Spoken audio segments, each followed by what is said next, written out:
Այս տարի մի քանի օր հետո ես պետք է որևէ տեղից ճարեմ կամ պիտի կարողանամ իրենց կարգի հրավիրել, պետք է տամ $10,000, 20-ը եւ 10,000 ինչքան են տարբերվում իրարից, 500 անգամ, ասենք շինություններ եմ կառուցել պարտքեր վերցնելով, բայց պետությունը ինձ չի օգնել այդ հարցերում։ Ես բոլոր իմ գործողությունները կատարել եմ այդ պահին տեղի գոյություն ունեցող հաշվարկների հարկերի հիման վրա։ Հիմա ես պիտի տամ 500 անգամ ավելի աշխարհում այդպիսի բան, այսինքն եթե ինձ տանեին բանտ, ավելի հեշտ կտանեի դա, քան թե այսօր ես իմ քրտինքով կառուցած եւ դեռևս պարտքերս էլ չփակած հսկայական պարտքեր, պիտի թողնեմ հեռանամ։ Ոչ թե հայրենիքից չեմ ասում, ուղղակի այդ իմ կառուցանը եւ այս վիճակում են շատ մարդիկ, որ խոսելու հնարավորություն չունեն։ Պատկերացնում եք Դավիթ Հաշենի տարածքը, որտեղ նույնիսկ կոյուղի չկա, համարվում է հավասարազոր Երևանի կենտրոնի տարածքներին։ Դա պարզ չի, որ միտումնավոր արված, ինչևէ, շեղվեցի մի քիչ, բայց ասեմ, այդպիսի բաները Լևոն Տեր-Պետրոսյանի օրոք չեն կատարվել։ Այնպես որ հիմա խոսելով -1-ի մասին, ես այո հակված եմ դրան, ես տրամադրված եմ։ Այսօր Հայաստանում գործում են, հայտնի են արդեն 3 պայմանականորեն կոչվող կամ իրապես այդպիսին 3 կլոր սեղաններ։ Դրանցից մեկի եւ կազմակերպական խմբում եմ ես մասնակցում եւ խմբագրական խմբում, այսինքն էական դերակատարություն ունեմ, բայց շատ լավ հասկանում եմ, որ պետք է բոլոր կլոր սեղանները միավորվեն։ Մեկին մասնակցեցի մի անգամ, հետո ինչ որ գժտություն եղավ ինձնից հեռու, այսինքն ես դրանց չեմ մասնակցել կամ կարծում եմ տարակարծություններ եղան, ես խնդրեցի, որ չսրվի այդ հարցը, չգիտես ինչու սրվեց։ Եվս մեկը ֆորում անով է գործում, նրանց հետ լավ հարաբերությունների մեջ եմ, իհարկե ինձնից կախվածը կանեմ, բայց շատ կարևոր է, որ իրենք իմանան, որ գործ ունեն ժամանակին էական դերակատարում ունեցած դերակատարություն ազգային ուժերը համախմբելու հարցում։ Իդեպ այս կլոր սեղանը, որ կոչվում է ազգային համագործակցություն, այս շաբաթ անի հյուրանոցում արդեն կունենա մի կարևոր, շատ կարևոր ինձ թվում է, կարևոր նիստ, որի ընթացքում ես կարծում եմ, որ այդպիսին է, կտրվի բանալի, որի հետ չեն կարող չհամաձայնվել բոլորը։ Այս խոսքը ստերության վերաբերում է նրան, որ Հայաստանի ներկա իշխանություններին մենք ոչ միայն մեղադրում ենք այս կամ այն սխալների մեջ, լուրջ սխալների մեջ, թերացումների եւ նույնիսկ դավաճանությանը մերձեցող գործողությունների մեջ, որոնց իրենք հակադրում են, այլ ուղղակիորեն անմիջականորեն այսօրվա գլխավոր պղծության եւ նրա անմիջական ենթակաների հետ կապված հանցագործության հետ, ծանր կոռուպցիոն հանցագործության հետ։ Այսինքն կա, գիտեք ինչ կա, Հայաստանում ժողովրդավարության ընդդիմադիր ուժերի ժողովրդավարական իրավունքները պաշտպանող միայն մեկ օրենք կա։ Շատ բաների մասին է խոսում, ժողովրդավարություն, սահմանադրության մեջ կա բազմակարծություն եւ այլն մտքեր, բայց կա մի հոդված կուսակցությունների մասային սահմանադրական օրենքում, որն ասում է, որ որպես երաշխավոր պետությունը հանդես է գալիս այս օրենքով, եւ այս օրենքը ապահովում է ընդդիմադիր ուժերի ազատ գործունեությունը, որը արտահայտվում է մասնավորապես նրանով, որ իրենք երևույթների մասին կարծիքներ հայտնելու իրավունք ունեն։ Բայց դրանից բացի այնտեղ մի այսպիսի կետ կա։ Ընդդիմադիր ուժերը կարող են հանրագրերով դիմել պետական կառույցներին եւ պետական կառույցները պարտավոր են քննարկել։ Հիմա ես դա մինչեւ վերջ բացել եմ եւ դրանով ապացուցվում է, որ վաղուց Հայաստանը բռնապետություն է, որովհետեւ տարբեր քաղաքական ուժերից ստացած հանրագրերը չեն քննարկվել, արհամարվել են, խախտել են սահմանադրական օրենք, իսկ մեր դեպքում իրենք 20 թվականից սկսել են սահմանադրական բարեփոխումներ, շատ մարդիկ են ինձ ասում, ինչի է սահմանադրությունից խոսում, հիմա տեղ հասավ ինչի եմ խոսում։ Սահմանադրության վերաբերյալ որևէ խախտումը համարվում է բարձր մակարդակի խախտում։ Ուրեմն 20 թվականից իրենք սկսել են ձախողվել են, այդ ձախողումների ընթացքում 20 թվականի փետրվարի 12-ին եղել է առաջին նորմատիվ իրավական ակտը։ Անմիջապես իրենց տրվել է նախագիծ, որտեղ քննարկում եք տարբերակները, հա ձեզ այլընտրանք։ Իրենք ձախողվել են, բայց այլընտրանքները չեն քննարկել։ Ուրեմն շաբաթ օրը ժամը 12-ին անի հյուրանոցում, Սայաթնովա փողոցում տեղի կունենա կլոր սեղանի հերթական նիստը, որտեղ ես մանրամասն կներկայացնեմ այն շարքը, որով մենք կարող ենք միասնական ուժերով շուտապույտ ամենայն պատասխանատվությամբ եմ ասում, բայց պիտի դա իրականություն դարձնելու համար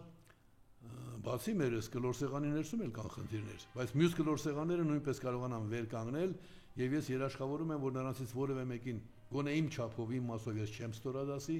այդ բոլորս պետք է միավորվենք աշխատելու -1-ի ուղղությամբ, բայց մեր նպատակը մինուսը չէ, մեր նպատակը պլյուսն է։ Աշխարհում բոլոր ազգերը ունենում են խնդիրներ, որևէ հանրություն ունենում է խնդիր, երբ իշխանությունը պատկանում է ոչ թե այդ հանրությանը կամ ազգին, այլ պատկանում է ինչ որ ծպտյալ ավազակի։ Մենք այդ իրավիճակում ենք եւ ծպտյալ ավազակից ազատվելուց բացի կա մեկ այլ խնդիր, այնպիսի համակարգ ստեղծել, որի գործը 90% նույնպես կատարված է։ Այնպիսի համակարգ ստեղծել, որ հաջորդ Նիկոլներ չգոյանան։ Եթե գոյանան էլ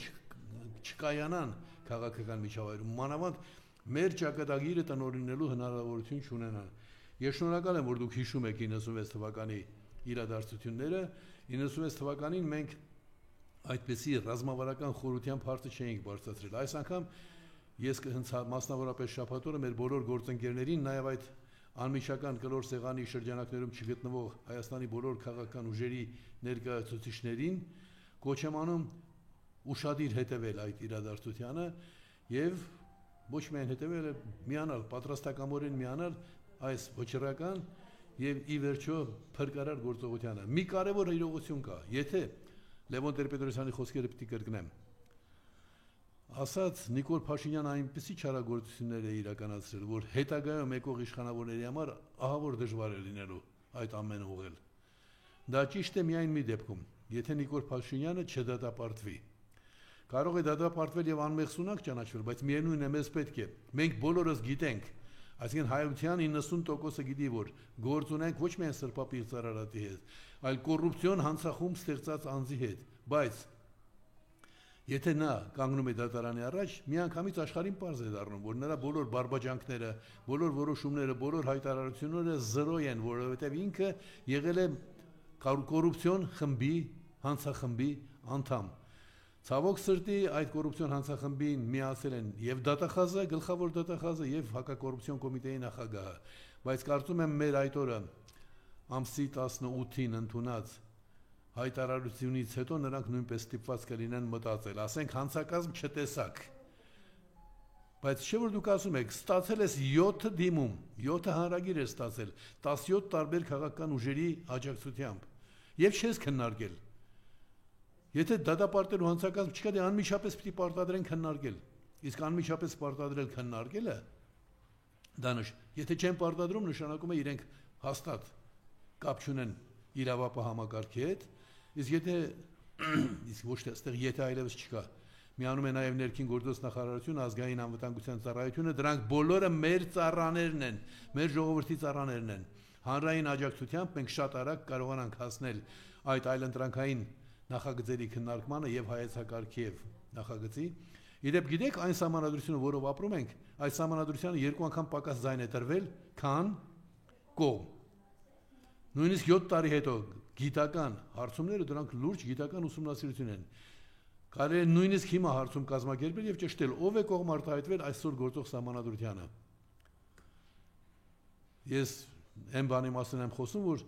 հիմնավոր աշխատանք է տարվել եւ այդ հիմնավոր աշխատանքի արդյունքները ինչ որ չափով կախված են նրանից, թե ինչպիսի հանրային աջակցություն կստանանք մենք, ես անձամբ նաեւ, որովհետեւ ես մի անգամ հանրային աջակցություն ստացել եմ 1921 թվականի սեպտեմբերի 21-ին։ Քաղաքական ուժերը աստիճանաբար եկան ԱԻՄ-ի ծրագրի հավանություն տալու եզրահանգմանը, հետո հանրությունը եւ ի վերջո մենք ունեցանք անկախություն հանրաքվեի ճանապարհով։ Մի անգամ ես այդպիսի աջակցություն ստացել եմ եւ մենք դարձել ենք միջազգային իրավունքի ենթակա։ Եթե դարձած չլինեինք, դառնայինք օրինակ ռուսական պրովինցիա, ապա պատկերացրեք ռուսական ադրբեջան հակասությունների պայմաններություն, Ադրբեջան-Ռուսաստան հակասությունների պայմաններում Թուրքիայի հետ Հայաստանը դարձնելու են մանրադրամ, այստեղ ոչ մի հայ մնացած չէր լինի։ Լավագույն դեպքում հայ Արցախի կարգավիճակով, ժամանակավոր վախվորած իրավիճակում։ Այնպես որ -1 ծրագիրը ես ընդունում եմ, բայց ոչ միայն -1, այլ պլյուս բարելավված համակարգ։ Եվ պարոն Հայրիկյան, աշխարհը այսօր աչք է փակում ցեղասպանության վրա, որը իրականացնում է Իսրայելը, խնդրեմ այս մասով ձեր տեսակետը։ Ես չէի ասի, որ աշխարհը աչք է փակում, եվրոպական շատ երկրներ ճանաչել են Պաղեստինի պետությունը, դա նշանակում է, որ նրանք ցուցադրաբար ասում են ոչ ցեղասպանությանը, եւ քաղաքակիրթ աշխարհը, այո, երբեմն ունենում է նահանջներ բարձր արժեքներից, այդպես տեղի ունեցավ Արցախի հետ, եթե Արցախի դեպքում ղեկավար էին Հայաստանի Արցախի անունից հանդես եկող ապիկար եւ սրբապիղծ ղեկավարները, ապա այս դեպքում շատ բանով այդպիսի վայրագործողություններին նպաստեցին իրենք պաղեստինցիների մեջ ներթափանցած ահաբեկչական ուժերը, բայց դա միևնույն է արդարացում չէ։ Ժամանակին թուրքերը երբ իրականացնում են հայոց ցեղասպանությունը, վկայակոչում են հայկական հեղափոխական կոչված ուժերի վայրագությունները, իրենց խոսքերով եմ ասում, ապստամբական գործողությունները, զենքի միջոցով հարցեր լուծելու տերորիստական գործողությունների, բայց միևնույն է դա արդարացում չէ։ Օրինակ, հիշում եք, Իռլանդիայի ազատագրման նպատակով տեղի ունեցող ահաբեկչական գործողություններին ի պատասխան Մեծ Բրիտանիան ցեղասպանություն չէր իրականացնում, նրանք փորձում էին բացահայտել իրենց համար անցանկալի դրսևորումներ անողներին։ Նույնը վերաբերում է այսօր, այո, ահաբեկչություն իրականացնող ուժերը ենթակային հետապնդման, բայց ահաբեկչություն իրականացնող ուժերի պատճառով մի ամբողջ ազգի նկատմամբ ցեղասպանական գործողություններ իրականացնելը խոսքս վերաբերում է արդեն եվրոպացիների գնահատականներին, ամերիկյան բազմաթիվ քաղաքագետների գնահատականներին, արդարացված չէ, եւ ես ցավոք սրտի արձանագրում եմ, որ այդպիսի գործելավոճի անցնելու նաև Ռուսաստանի կողմից Ուկրաինայի նկատմամբ սկսված գործողությունները ի վերջո խնդիրներ կային, այնպես չի որ խնդիրներ չկային, բայց այդ բոլոր գործողությունները ցավոք սրտի սկսվեցին Հայաստանով։ Հայերս պիտի հիշենք, որ մեր Իսրայելը Արցախով էսպես ասենք։ Ուրեմն տեսեք, երբ Հայաստանի եւ Ադրբեջանի հակամարտությունը վերածվեց աշխարհի թողտվությամբ, որովհետև աշխարհը ասել էր, չէ, ուժի միջոցով պետք է հարցեր չլուծել։ Երբ դա վերածվեց Արցախի ցեղասպանության, կարծես թե ստացան սպիտակ, ինչպես ասում են, carte blanche, սպիտակ քարտ ստացան, որ կարող ենք մենք էլ անել, եւ այդպես Ուկրաինայում եւ Իսրայելում ասեցին, եթե ներվեց հայերի նկատմամբ իրականացվածը, կարող է մերներ ըմբռնումով անցալեն, այնպես որ մենք հայերս պիտի միշտ հիշենք, որ ճակատագրով մեզ այդ բանը տրված է։ Սա ես հատկապես հիշում եմ ելներով մտածելով այն բանի մասին, որ մեր երկիրը լավ երկիր դարձնելու ճանապարհը միայն հայկական խնդիր չէ։ Այսինքն Հայաստանը աշխարհի ամենաժողովրդավարական երկիր դարձնելը դա նաև համամարտկային նշանակության գործողություն կարող է լինել եւ նաև այդ տեսակետից եմ ես ինձ պարտավոր զգում։ Շատերը չեն կարող հասկանալ, թե հայրիկյանը հայ լինելով ես ինչերի մասին է խոսում։ Այո, ես հայ լինելով ժամանակին գլխավորել եմ սովետական միության բոլոր ազգերի կոորդինացիոն կենտրոնի աշխատանքները։ Ճակատագրի բերումով ես չեմ դա որոշել, այդ ազգերն են որոշել։ Ուրեմն հայերիս հետ կապված որոշակի առաքելություններ կան, եւ եթե մենք մեզ վատ ենք դրսևորում, պատժվում ենք, վատ օրինակ ենք ծառայում աշխարհի համար, իսկ հետո դա կարող է վերադառնալ կրկին մեզ շատ ավելի ծանր հետևանքներով։ Այնպես որ այն հայ մարդիկ, որ հիմա ինձ լսում են եւ մտածում են, դե լավ էլի ինչ իշխանության կռիվ է, տեսեք, երբ ինձ ասում են, իսկ դուք կդառնաք վարչապետ, թեկուզ անցումային ժամանակներս մոտ կանգ առեք։ Ես խոսում եմ մեր երկիրը կարգին երկիր դարձնելու մասին,